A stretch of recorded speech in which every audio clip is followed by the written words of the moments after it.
I'm really looking forward to wings tonight. Yeah, no, we need to knock this out quick. I'm starving. I pounded a 12-ounce Red Bull at 5 o'clock because I finished work. I'm like, I'm exhausted. And I did go be high energy for a podcast. I got to get mentally prepared for wings. And then I have to go watch a movie at like 9 o'clock. Yeah, Candyman. Excited. Candyman. You think they'll use that song in the movie?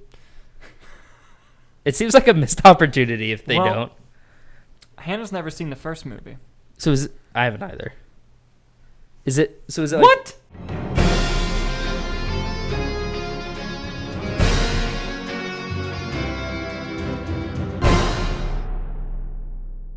Hello everyone, I'm Dalton Burdett. I'm Nick Aricchio. And we are the Movie Nights. Well, some of them. If you're watching this, it's because you want to hear our uncensored and unfiltered thoughts and opinions about the world of movie and entertainment news. So kick back, grab a snack, and thank you for being a part of the conversation. My beard is gone. You're getting good at that. You practice that again today? You know, it's not that I practice, it's just that if I don't get it right, I'll kill myself. So it's just one of those. It's me with most things. No, what I want to do is eventually split up the intro to where it would be like, I'm Dalton Burdett, I'm Nick Aricchio, and we are the Movie Nights. And then you go, well, some of them. We like just go back and forth on that. Yeah, that'd be cool. I feel like we could do it. We could. Do you want to do a test? All right, but let's see if we split where we think we're going to split, okay? Okay. All right, 1, 2, 3. No, don't do the names again. That'd be dumb. All right. And we are the Movie Nights. Well, some of them. And if you're watching this because you want to hear our uncensored, unfiltered thoughts and opinions about the world of movie and entertainment news. So kick back, relax, and thank you for being part of the conversation. Oh my God. We nailed that. Dude, nice. Nailed that. I don't know whose frame the high five is going to be in. No. I hope you just see a hand reach in. It's just going to be, we'll shaky cam edit it if we have to. So just constant. Anyway, we need to get to the show because we have to get wings. That is correct. So, first things first. They dropped the fucking Spider-Man No Way Home trailer, my guy. They did, I know. Only had a few freakouts and panic attacks, yeah, right? But it's fine. We got there finally 4 months before the movie comes out. Yep, and it obviously gave us some insight. It left us with more questions. It confirmed some things we knew and some things we didn't know. Basically, a lot. Those who saw the reaction video on the channel, Hannah loved it. If I filmed myself at work, you would have seen me freak out as well. Awesome trailer. What are your general thoughts on the trailer, and how much of the trailer do you think was edited misdirect, and how much of it is actually part of the story? Because you know there's going to be some misdirect. I think the whole thing's just misdirect, if I'm being honest with you. I liked the trailer. I liked what they showed. I think that it gave you a kind of general sense of a story, while also giving you absolutely no sense for a story whatsoever. Because it's like, okay, well, Peter's going to Doctor Strange because Mysterio revealed his identity and wants Doctor Strange to cast a spell to make everyone forget that he is Spider-Man. And the trailer's leading you to believe that just Spider-Man speaking while Doctor Strange is doing that is what splits open the multiverse and all this stuff happens, which I think is the first misdirect. Okay.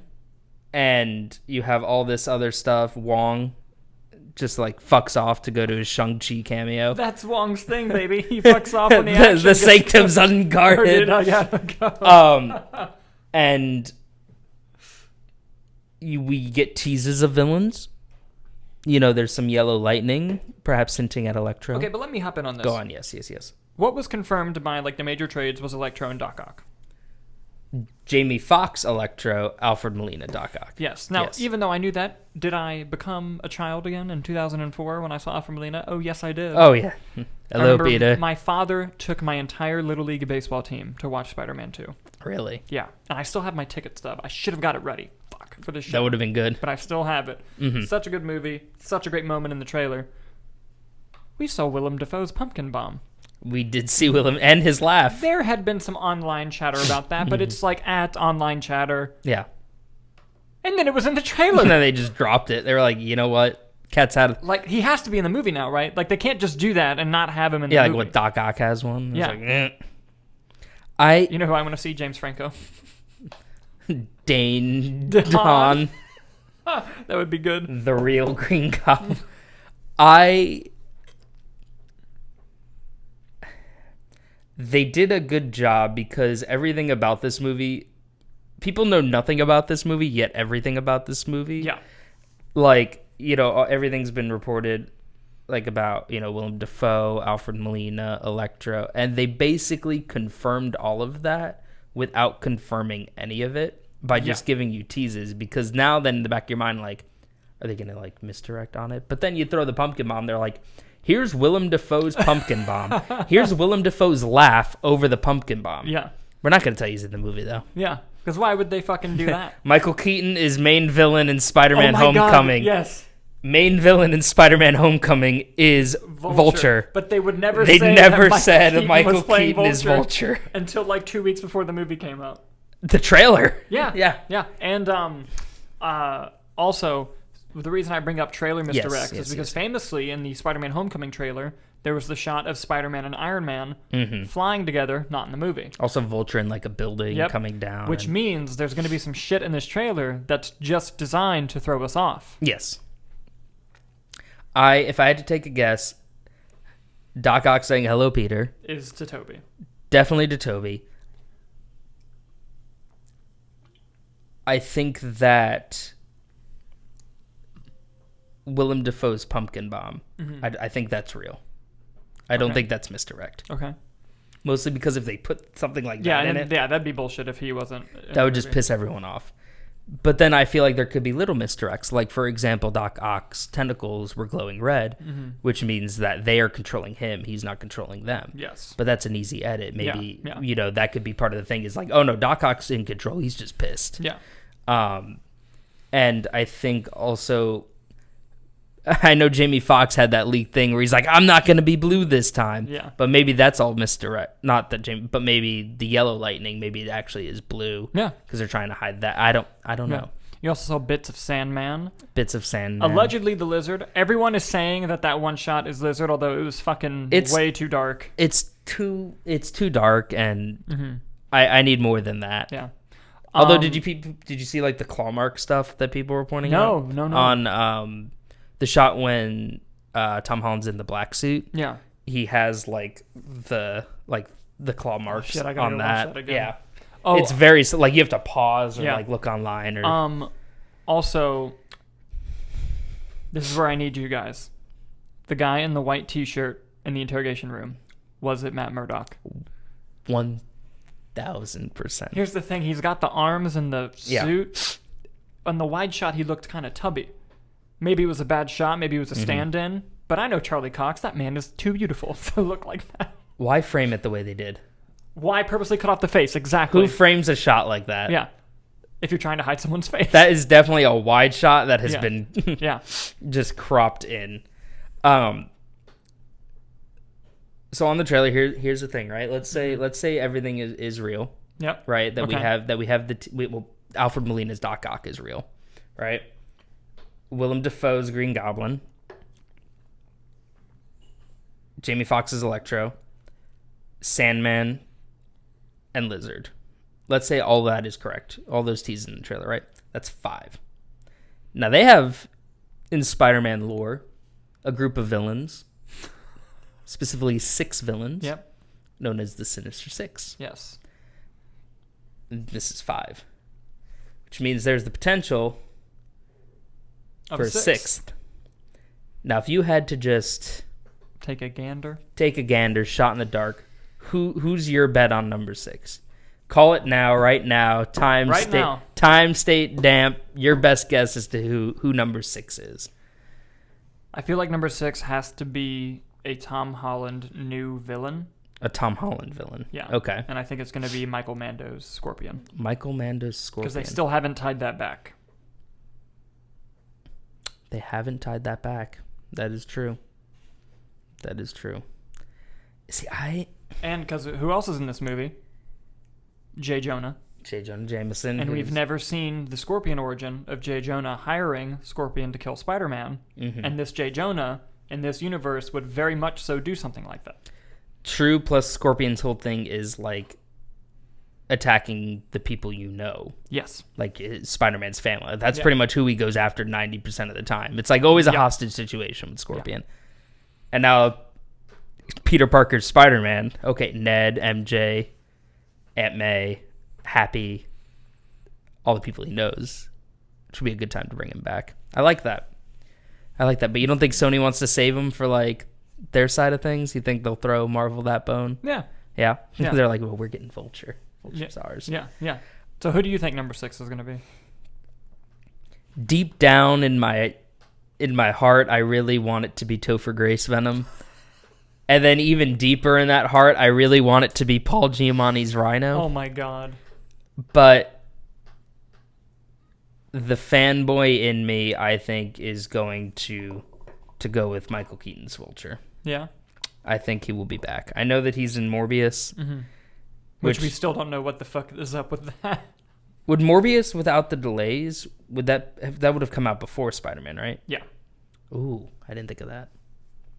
Nope, I'm going to double down. Michael Keaton's Vulture. I'm going to do it. Good. I'm going to do it. Good. Or you know how licensing is weird and maybe Sony doesn't want to come play ball and everything? Do they have to do what they do at the Universal Spider-Man ride where it's the Sinister Syndicate? Oh my god. Because that's 5. Is it 5? Yeah, it's 5. Doc Ock, Scream, Hobgoblin, Electro, Hydro Man. 5, Sinister Syndicate. Couldn't be the Sinister Six. If they call them the Sinister Syndicate, I will fucking lose my mind. If I get to hear JK7 go, the Sinister Syndicate. Dude, I just thought of that. Yeah, listen, we live in Orlando, so that shit is 10 times funnier because of how often we go on that fucking ride. I didn't even think of that. I just put that together. Oh my god. What if Sony doesn't want to play ball and says, no, you can put 5 in? And then that would be fucking Tom funny. Holland goes into Sony's verse and then has to fight there because they're like, no, we're going to do the Sinister Six. And then you have Vulture, Morbius, Venom, Carnage, Scorpion, Kraven. Fuck, dude. And they do the Sinister Six. That'd be dope. That's what I'm on now. I believe that. That would be dope. I like it. What else? What are your thoughts on the trailer? I think another misdirect that they might do, and this is just a theory that I saw on TikTok earlier today. Mm-hmm. Tom Holland is wearing, as Peter Parker, is wearing the same exact outfit as Tobey in Spider-Man 3. Really? So I read a thing saying, what if with those, there's 2 shots where he's in the outfit. Mm-hmm. They said, what if those 2 shots, his Tom Holland's face is deep faked onto Tobey's, and that Tobey gets pulled in Spider-Man 3 wearing that outfit, like that's when he comes in. Oh, like at the same time as, well, I guess Sandman maybe? Yeah. Like something. Huh. That'd be good. That would be good. That would be a hell of a misdirect. If they actually did that, that would... I like that detail too, because if off. they don't do it, that works as them being like variants of each other, because like they have similar outfits. And Can I make a bold prediction? Make a bold prediction. I'll make one right after you. Opening scene of the movie. Okay. Tobey Maguire. I think they're just going to get it right out of the way. Mm-hmm. And then go back to it. Like it's going to be, let's say like the middle or the back third of the movie, but I think they're opening with it. And I bet it'll be similar to Doctor Strange meeting Iron Man in Infinity War, where he's at the park and like walks out and is like, I am Stephen Strange, I need your help. Mm-hmm. And I bet that it opens with a portal opening and Doctor Strange coming out and saying, so cool. And just saying something about like the multiverse, like the villains or whatever be it. Otto Octavius has returned. I need your help, Peter, or whatever. And it cuts and it's Tobey. That'd be so cool. And then Spider-Man No Way Home, and then goes into all the other stuff. That'd be fucking awesome. That'd be good. That's bold. Yeah. Here's my bold prediction. Go on. Happy bites it. You think they're gonna kill Happy? Think they're gonna kill Happy? No. Mark it. We're recording this August 27th, 2021. Yeah. Happy bites it. There's no way they would kill MJ or Ned. My prediction is they're gonna off Happy, because in that shot in the trailer, he looks like he knows he's fucked. How do you think they kill him? Goblin will blow him up. You think Goblin does it? Mm-hmm.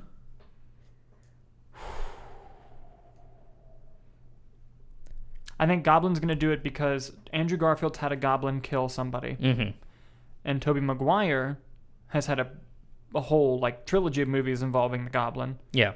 And so it's going to be hard for them to stop Peter from killing the Goblin. Mm-hmm. But they and their overcoming of their arcs will prevent Peter from killing Green Goblin. Will prevent Tom Holland Peter from killing Green Goblin. Do you think they kind of do you think they Dark Knighted a little? Like how it was like Harvey and the girl, and then he switches it and everything like that. Do you think he has like Ned and MJ and then Aunt May and Happy? Ooh. And then does the same thing he did in Toby's, where he's like, choose. Exactly, but like they're in different locations. Oh, that would be and cool. Like, yeah. No, what would be cool is if that was the entrance for one of the other Spider-Men. Is if he has to choose. Like he drops it and then someone grabs and then it. He chooses one and then goes to save the other, but then the other one is saved by a totally different Spider-Man. Can I pitch you something? Dude, let's go. I don't want to do the thing where I make something better in my mind, but imagine a scene like that where it's like May and MJ, and then he drops them. But the thing is, and I've been saying this from the start, MCU Uncle Ben is played by Tobey Maguire.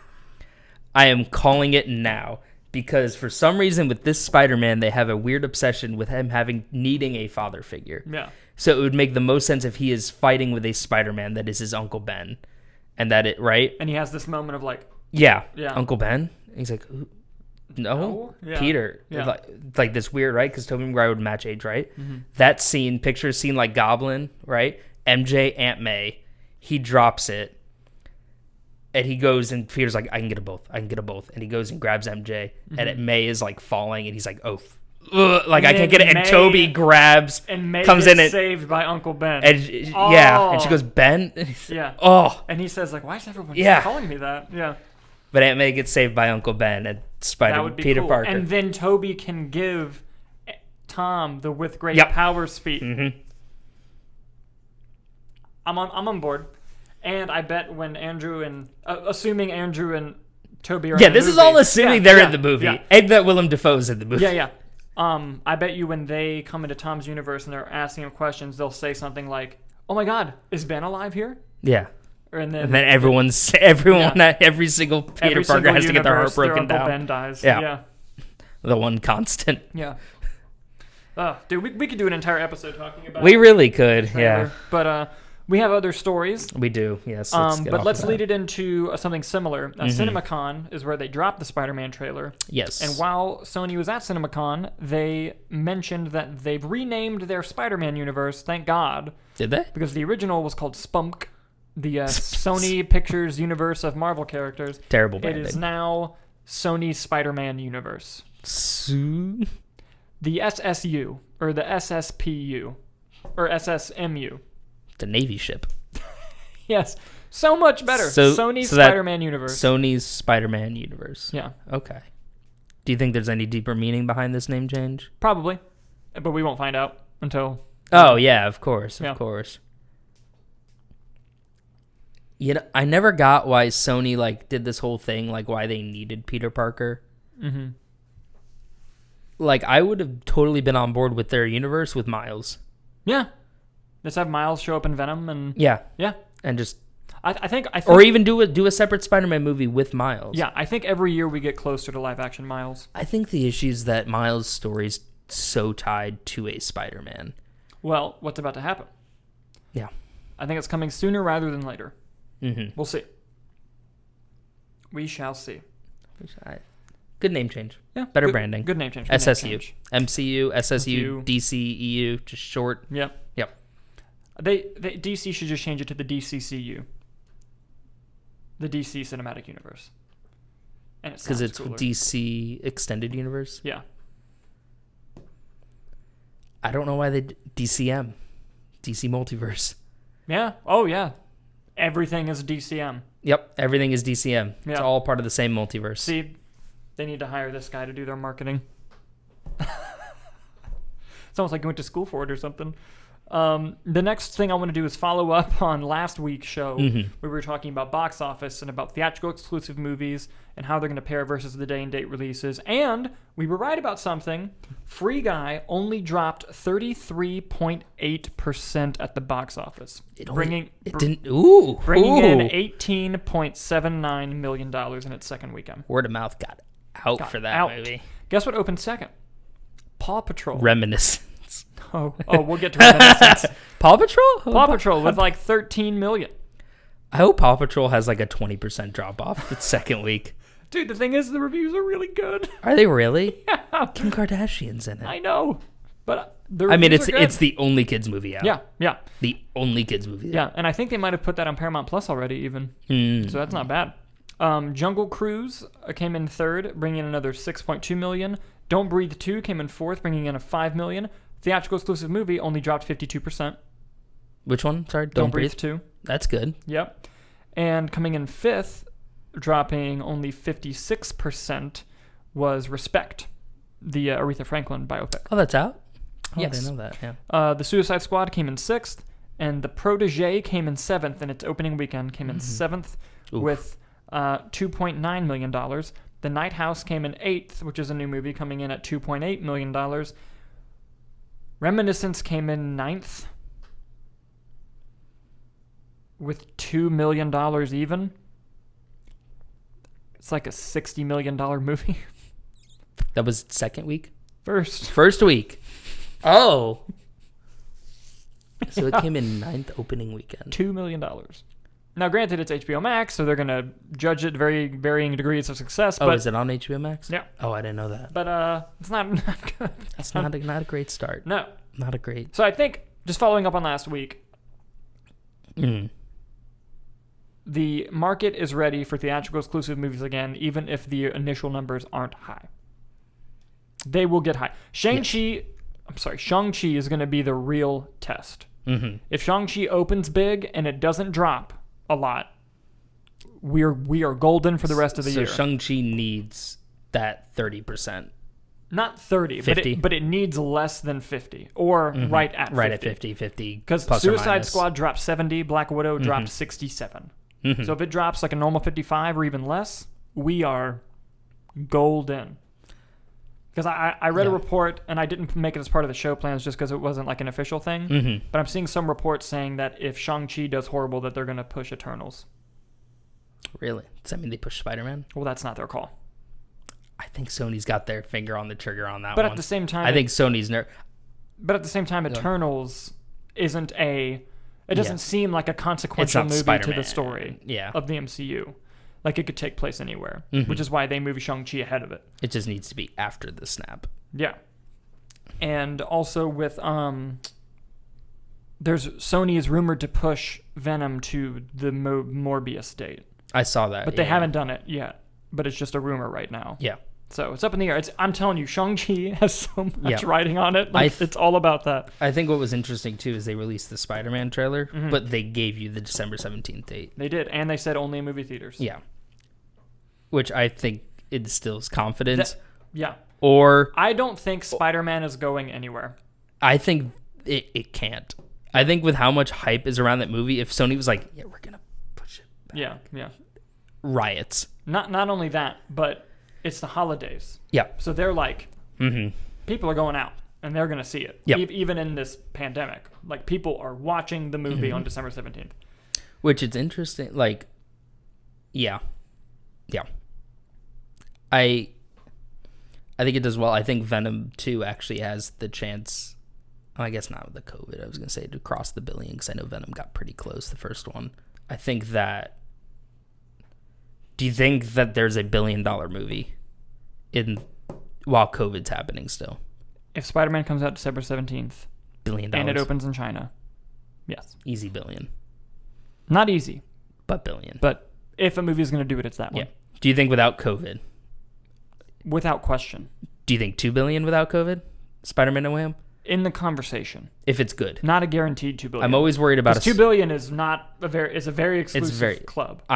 I'm always hesitant when a Spider-Man movie comes out. You know that. Until I'm in theaters and I'm like... Every time with a Spider-Man movie. But if it's good and everything is true and they can do it correctly, it could get damn close. Yep. That's true. That's true. Damn close. We're going to take a quick trip over to the DC world. Yes. Ooh. This one Love is going there. an exclusive from Cinelix. And I wanted to point that out because it's very rare that this isn't a disrespectful thing, but just like a lesser known website nails an exclusive to the point where Variety, Hollywood Reporter, all of them, because like basically whoever does the story first, if it's true, the other trades come out and do the same story because they want the clicks also. Mm-hmm. So it's normally they're all working on a story, but then someone got it first and they're like, damn it, and they have to do it. And so Cinelix released a story saying that Misha Green to write a Black Canary movie script for HBO Max starring Jurnee Smollett from Birds of Prey. Misha Green did Lovecraft Country, if I'm correct, right? I think so, yes. I don't know if she was I know she was involved in it. Yes. Which did not get Yes, she was. Yeah. But as soon as they posted that, Mm-hmm. the major sources came out and did the same thing and even credited them. So it's like, good job, Cinelix. Good for them. You got it. On the radar, yeah. So Jurnee Smollett then went on to tweet confirming the news. Tweet, Canary. Fuck you.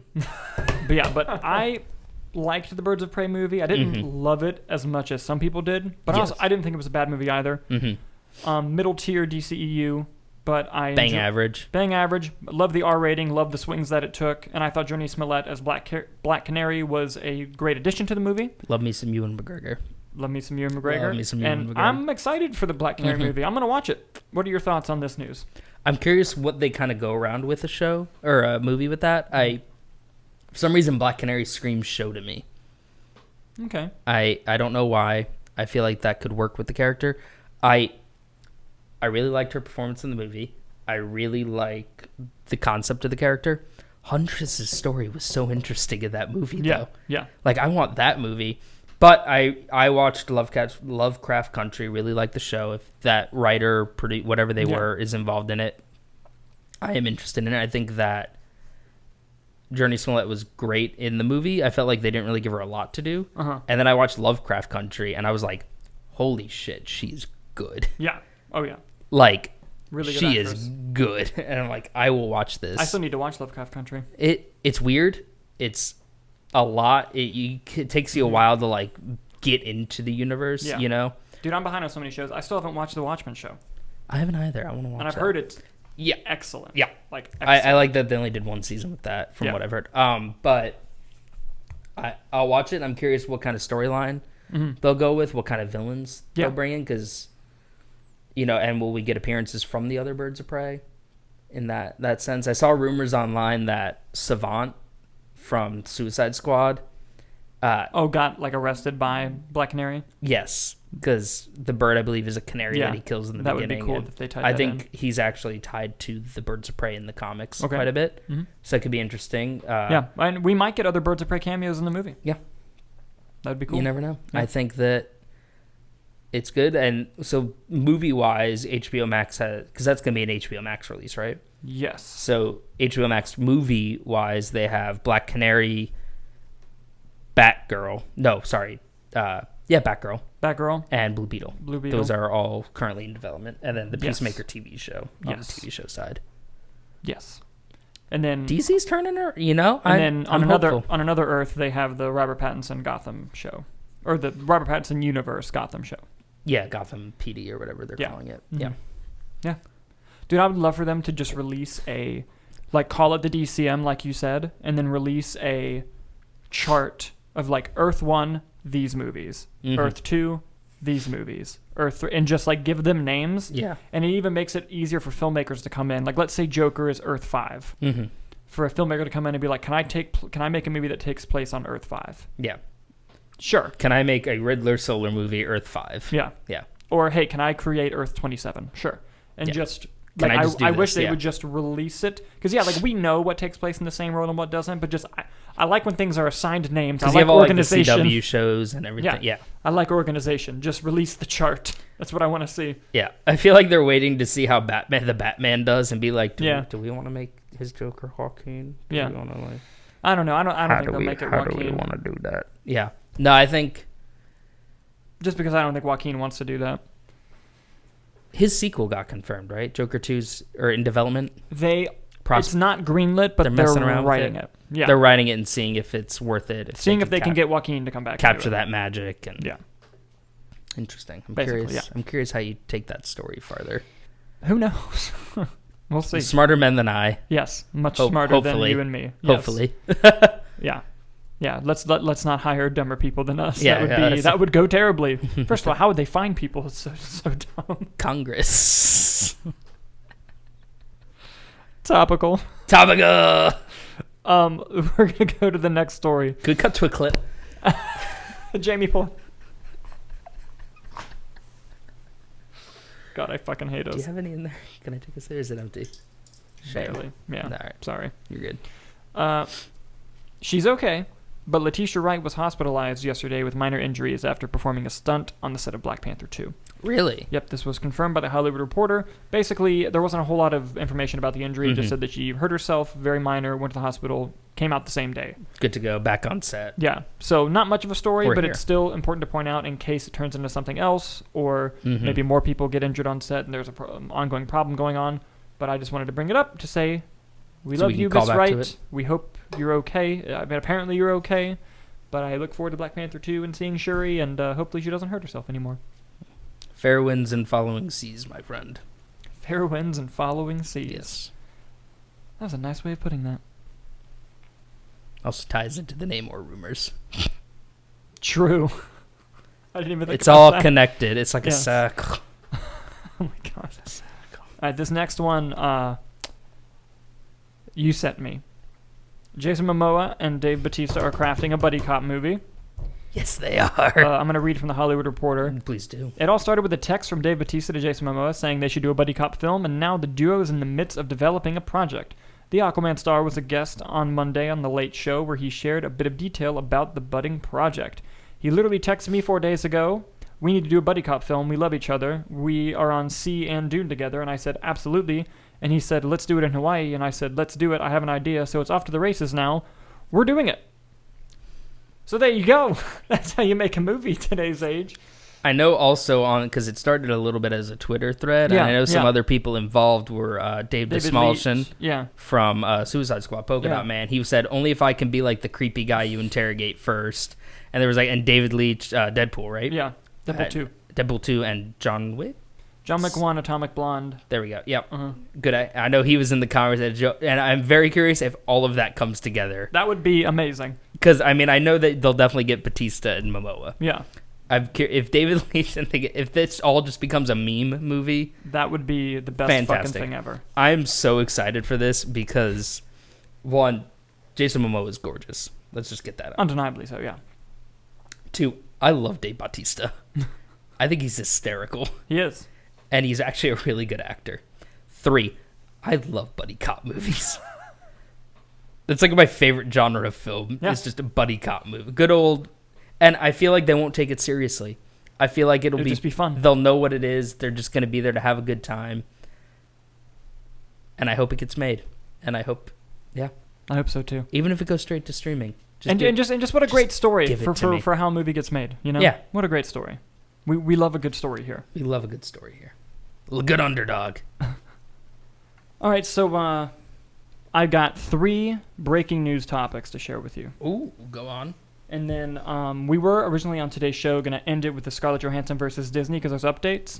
But I have a feeling there's going to be more updates soon, so I'm waiting until the story is kind of over, and then we'll take it from beginning to end and just do a recap on it. Okay. But Tandy Newton, Westworld, has revealed to the Hollywood Reporter in an interview that her Solo, a Star Wars story character, was not supposed to die in the original script. Oh. I'm going to read verbatim here. I forgot she was in that, I'll be honest. Tandy Newton is disappointed about her character's death in Solo, a Star Wars story, but it's not because she wants to come back to the franchise.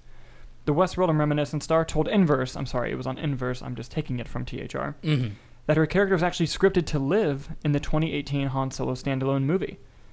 I felt disappointed by Star Wars that my character was killed. And actually, in the script, she wasn't killed. It happened while we were filming that they made that change. And it says, according to Newton, the original plan was for a character to still be involved in the explosion, but she would fall into space. And it wouldn't be told if she lived or died. She just disappeared as like an option to come back later. and I'm paraphrasing now, but it said while they were coming up with it, it was like, with this such a big set piece, we should just finish it and have her die. And she says, I remembered at the time thinking, this is a big mistake, not because of me, not because like I wanted to come back, but you don't kill off the first black woman to ever have a real role in Star Wars like that. Are you fucking joking? And so... She went for the jugular, didn't she? She did. And woo! So with this news, there's only one thing left to say. Release the Lord and Miller cut. Please. Release the Lord and Miller cut. I want to see that version of this movie so bad. It might be worse. Could be. From all accounts, apparently Ron Howard really came in and I love Ron Howard. This is no disrespect to Ron Howard. Mm-hmm. I just love alternate history. And after Zack Snyder's Justice League, if we could get more of like how a movie was supposed to be, I would love to see it. Miller cut, I want the Ayer cut. I want the Lord and Miller cut. Even if it's bad. Even if it I sucks. just want to watch it. I just want to see it. I'm just curious. Same. Next story. Mm-hmm. And yes, next story. Charlize Theron's Old Guard sequel got the director of Victoria Mahoney. They're switching directors this time. I saw that movie. Weird. Felt like a lot. It felt like I got dropped into the middle of a story that needed like. It felt like the second movie in a trilogy. Yeah, I agree. But it was the first. Yeah. But I'll go back. I liked it. There were a few characters I liked, and I'd go back for a sequel. Yeah. Victoria Mahoney was the second unit director on The Rise of Skywalker. And the second unit director is normally in charge of action sequences. Okay. And I guess you could say that was the only good thing about Rise of Skywalker. So I'm looking forward to this. Is that a big jump, second director to main director? Is that like something that happens a lot? Or? It happens. Mm-hmm. Like I believe David Leitch was the second unit director. So she hasn't really main director anything. I did not do my research because this broke today. Gotcha. But, no worries. Maybe. I just have to do an IMDb search Could on be her. Interesting. They're trying something. Yes. But the original director, Gina Prince Bythewood, gave a statement saying, I love the Old Guard and the story and the characters. I was honored to put it into the world. Mm-hmm. It was exciting to disrupt the genre. I've decided not to direct the sequel, but will stay on as a producer. I leave our franchise in the good hands of my girl, Vic Mahoney, who will take on the next chapter. So it seems amicable. Still involved. She still wants to be. Okay. And I didn't love the first Old Guard. I didn't hate it, but I didn't love it. But when it was over, I literally looked at Hannah and I was like, I'd watch a second one. Yeah, I'll go back to it. You know? Yeah. And I love... Charlize Theron's a great actress. And there are some franchises where the first one's okay, and then in the second one they just expand and make it better. Yeah, like they took it, they saw everything that happened, then you know what, we're going to gamble on it, we're going to make the sequel to this middle ground movie people were kind of split on, and we'll double down. Yeah, like Suicide Squad. Exactly like Suicide. So who knows? I'll watch it. Knows. You yes. know? Yeah. Yes. And the last news story for today... Because it was something that I forgot was even happening until they've updated it. Remember how Barry Jenkins is making a prequel to The Lion King? Yes, now I do. Yeah, remember that? Yep. Well, they just added some cast members to it. Oh, yeah? Yes. The link was expired. Give me a moment. Okay, here we go. In the jungle. According to this, an exclusive from Deadline, the star of Waves and the Trial of Chicago 7, Calvin Harrison Jr., and the Underground Railroad star Aaron Pierre are going to lead the voice cast for the film. Here are the characters that they are playing. Pierre, who recently was in Underground Railroad by Barry Jenkins, will play Mufasa. Okay. While Harrison Jr. will play Taka. That's the guy from Waves and... Yeah. Taka. Will play Taka. I don't remember Taka. Me neither. That's who he's playing. I was really banking on you knowing who Taka was, so I could be like, wait, no. Taka is Scar, I think. Is it? I think that's his actual... Or is it the monkey's Rafiki? No, I'm pretty sure Taka is Scar because he didn't always have the scar. Right. And it's a prequel. Yep. I think it's Taka. I could be wrong, but that's my... I think that's... In the comments, fucking tell us who Taka is. If I know my Lion King lore. I didn't have time to do research. It dropped now. Yeah, we got this live. Yeah. The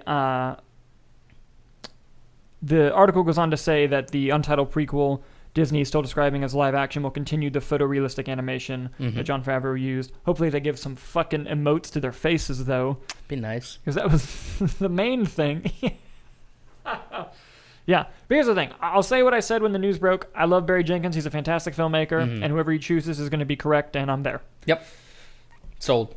Exactly. And I'm glad that he's getting Disney money. Yep. If anyone deserves Disney money, it's him. We love Disney money here. Yes, we do. And Barry Jenkins. And he is dating... Barry Jenkins is? No, Barry Jenkins is dating the woman who directed The Farewell. Lulu Wang. Or Wong. That the one with Aquafina? Yes. I never saw that. Great movie. I will check it out. She's a good filmmaker as well. But that blew my mind. It was one of the things where I saw they were dating and I was like, wait, what? Huh? Yeah. Yeah. So yeah. I'm excited for that. Yeah. I will be there. Yes.